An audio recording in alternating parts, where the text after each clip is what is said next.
যোৱাকালি আবেলি সময়ত সেই চেপাকেইটা পাতিছিলোঁ আৰু যোৱাকালি কিমান বৰষুণ দি আছিলে আপোনালোকেতো গম পায়েই। তাৰ পৰা আনি পেলাই এতিয়া থৈছোঁহি। দেউতাই চাইছে ইয়াত কিমান মাছ আছে, সোমাই পেলাই জোকাৰি পোকাৰি চাইছে। তাৰপিছত আৰু মাছ পালোঁ বাৰু কেইটামান। এখেতো উঠি আহি এয়া চাইছে।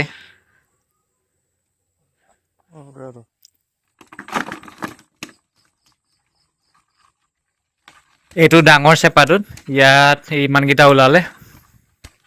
কেঁকুৰা ওলাইছে দেখিছেনে? ইফালে পুঠি মাছ।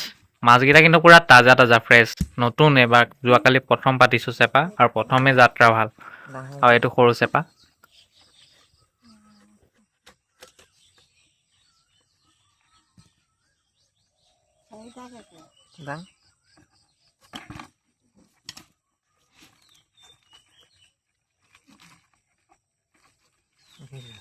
সৰু চেপাটোত অলপমান বেছিকৈ লাগিছিলে। এইফালে এয়া চাই লওক ভালকৈ। প্ৰায় আধা কেজিমান পোৱা হ'ল চাগে। আজিতো নেদেখালোঁ বাৰু কেনেকৈ পাতিছিলোঁ, কিন্তু কাইলৈ মই যেতিয়া চেপাকেইটা উঠাই নিম তেতিয়া ভিডিঅ'টো কৰি যাম, চাব সকলোৱে।